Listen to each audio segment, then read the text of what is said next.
Hello दोस्तों, आप सभी को आपके अपने प्यारा से यूट्यूब चैनल आराधना गोराई में स्वागत है।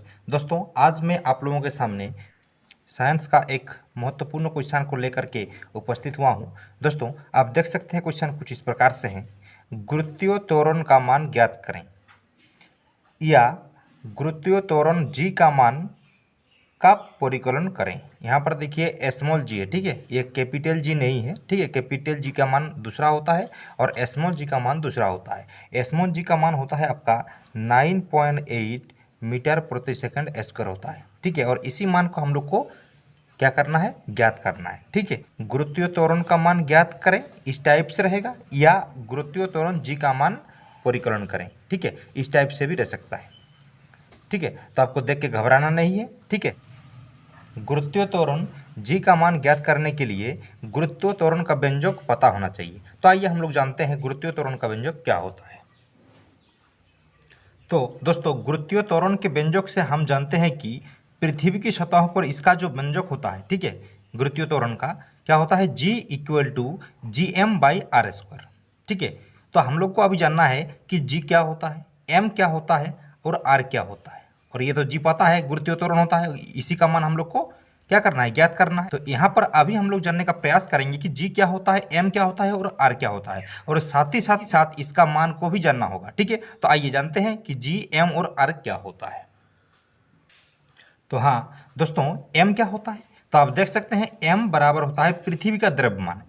M का मतलब होता है पृथ्वी का द्रव्यमान, और इसका जो मान होता है, इसका मान 6 × 10⁻24 kg होता है, ठीक है। दोस्तों, R का मतलब क्या होता है, दोस्तों R का मतलब होता है पृथ्वी की त्रिज्या, ठीक है। R मतलब होता है पृथ्वी की त्रिज्या, और इसका जो मान होता है 6.4 × 10⁻6 मीटर होता है, ठीक है। और यहाँ पर जो G है दोस्तों, G मतलब क्या होता है दोस्तों, G का मतलब होता है सार्वत्रिक स्थिरांक, ठीक है। G होता है सार्वत्रिक स्थिरांक, ये कांस्टेंट है, ठीक है। और इसका मान जो होता है 6.673 × 10⁻11 न्यूटन मीटर स्क्वायर प्रति केजी स्क्वायर होता है, ठीक है। अभी हम लोग क्या करना है, 9.8 मीटर प्रति सेकंड स्क्वायर होता है क्या, गुरुत्वीय त्वरण का मान, ठीक है। तो गुरुत्वीय त्वरण जी का मान हम लोग को क्या करना है, फाइंड करना है, अर्थात ज्ञात करना है। तो दोस्तों, कैसे ज्ञात करेंगे, उसके लिए हम लोग को देखिए गुरुत्वीय त्वरण का व्यंजक क्या होता है, G = GM/r² होता है। समीकरण नंबर इसको हम लोग 1 माने हैं, इक्वेशन नंबर 1 माने हैं। क्या करेंगे हम लोग, ये जो mgr है, ठीक है, rmg है ना, gmr है, उसको हम लोग क्या करेंगे, इक्वेशन नंबर 1 में रख देंगे, ठीक है। तो हम लोग लिखेंगे यहाँ पर, क्या लिखेंगे,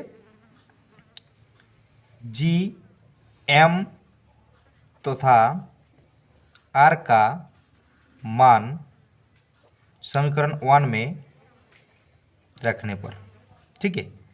यानी देखिए G का मान पता है 6.673 × 10⁻11 न्यूटन मीटर स्क्वायर प्रति केजी स्क्वायर। उसी प्रकार देखिए M का भी मान पता है 6 × 10⁻24 kg, और R का भी पता है 6.4 × 10⁻6 मीटर, ठीक है। हम लोग क्या करेंगे अभी, हम लोग ये करेंगे कि GMR का जो मान है उसको इक्वेशन नंबर 1 में रख देंगे, मतलब इस इक्वेशन में रख देंगे, मतलब इस इक्वेशन में रख देंगे, ठीक है। तो क्या हो जाएगा, G बराबर क्या है, देखिए GM और बाई क्या है, R² है कि नहीं। तो यहाँ पर देखिए implies that G equal to, G का मान क्या है, देखिए G का मान आपका देखिए 6.673 × 10⁻11, ठीक है। और ये जो न्यूटन मीटर स्क्वायर प्रति केजी स्क्वायर है दोस्तों, इसको हम लोग नहीं लिखेंगे। क्यों नहीं लिखेंगे, इसका भी रीजन आपको थोड़ी ही देर में पता चल जाएगा, ठीक है। तो देखिए क्या लिखे, 6.673 × 10⁻11, क्या लिखे, G का मान लिखे, इंटू क्या होगा, M का मान। तो दोस्तों M का मान क्या है, देखिए 6 × 10⁻24, और केजी को भी नहीं लिखेंगे, ठीक है। और डिवाइडेड क्या है, R²। दोस्तों R का मान क्या है, देखिए 6.4 × 10⁻, क्या है 6, ठीक है। और इसका क्या है, स्क्वायर है, तो होल स्क्वायर कर देंगे, ठीक है, होल स्क्वायर कर देंगे। अभी देखिए दोस्तों, अभी क्या करना है, तो imply that G equal to क्या होगा, देखिए।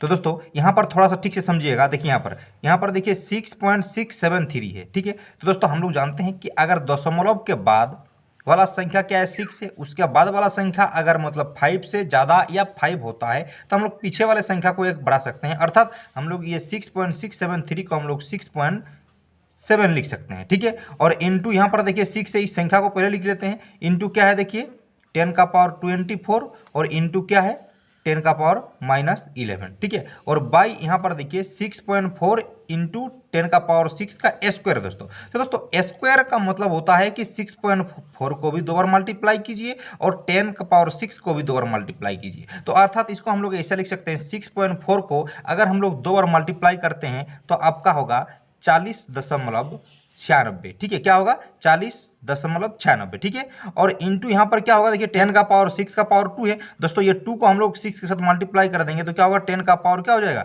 12 हो जाएगा, ठीक है।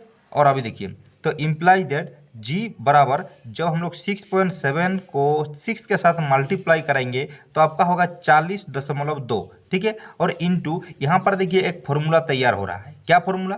देखिए आप क्लास 8 में पढ़े हैं कि ए का पावर m इंटू ए का पावर n, अगर आधार सेम होता है तो पावर क्या हो जाता है? जुड़ जाता है, अर्थात ए का पावर m प्लस n हो जाएगा। तो उसी प्रकार दोस्तों यहाँ पर क्या होगा 10 का पावर क्या होगा 26 और यहाँ पर प्लस होगा और माइनस, तो प्लस माइनस क्या होगा -11 और बाई यहाँ पर क्या होगा देखिए 40.96 इंटू क्या होगा देखिए 10 का पावर 12, ठीक है। तो अभी देखिए क्या होगा, imply that G equal to यहाँ पर देखिए 40.2 इंटू जब 24 से 11 घटाएंगे तो 24 से 11 घटाएंगे तो कितना होगा 10 का पावर 13 होगा। और बाई यहाँ पर देखिए क्या है 40.96 अर्थात 96 इंटू 10 का पावर 12, ठीक है दोस्तों। इसको हम लोग ऐसा भी लिख सकते हैं, कैसा? देखिए यहाँ पर ध्यान दीजिएगा, जी इक्वल टू 40.2 और बाई 40.96, ठीक है। और इंटू इसको अलग से लिख सकते हैं 10 का पावर 13 और बाई 10 का पावर 12, बिल्कुल लिख सकते हैं, कोई दिक्कत नहीं है, ठीक है। क्यों ऐसा किया? क्योंकि इससे भी एक तैयार हो रहा है देखिए फॉर्मूला ए का पावर m बाई ए का पावर n, अर्थात बट्टे में है मतलब क्या होगा माइनस होगा, ठीक है। तो यहाँ पर देखिए, यहाँ पर बता देते हैं आपको, देखिए यहाँ पर तो g बराबर आपका क्या लिख सकते हैं 40.2 और बाई 40.96 और इंटू ये वाला एक फॉर्मूला हो रहा है 10 का पावर क्या होगा 13 माइनस 12, ठीक है। तो यहाँ पर g बराबर क्या होगा 40.2 और बाई 40.96 इंटू क्या होगा 10 का पावर 1 होगा। 10 का पावर 1 मतलब क्या होगा 10 होगा, ठीक है।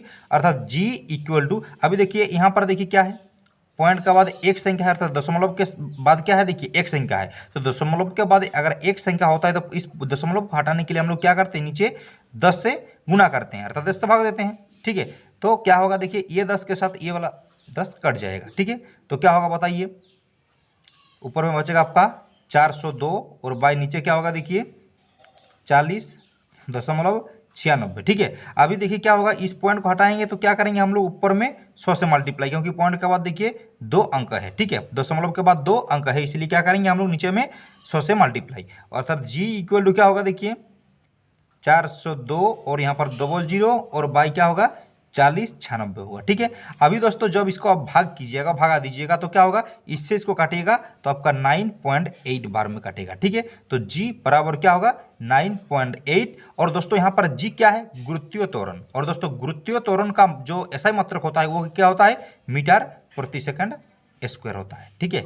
गुरुत्वीय त्वरण का जो SI मात्रक होता है वो क्या होता है, मीटर प्रति सेकंड स्क्वायर। इसीलिए दोस्तों हम लोग वो वाला जो था पहले केजी था, देखिए यहाँ पर केजी था, मीटर था, न्यूटन मीटर स्क्वायर प्रति केजी स्क्वायर था, ये सबको नहीं लिखे क्योंकि सॉल्व करने में थोड़ा सा दिक्कत होता, ऐसा है ना, ऐसे मतलब आसानी से सॉल्व हो गया, इसीलिए उसमें दिक्कत होता, इसीलिए हम लोग नहीं लिखे, क्योंकि लास्ट में हम लोग को तो वो सब नहीं चाहिए, क्योंकि जो मतलब जिसका मान हम लोग को निकालना है दोस्तों, जिसका मान हम लोग को निकालना है उसी का SI मात्रक यहाँ पर लिखा जाता है।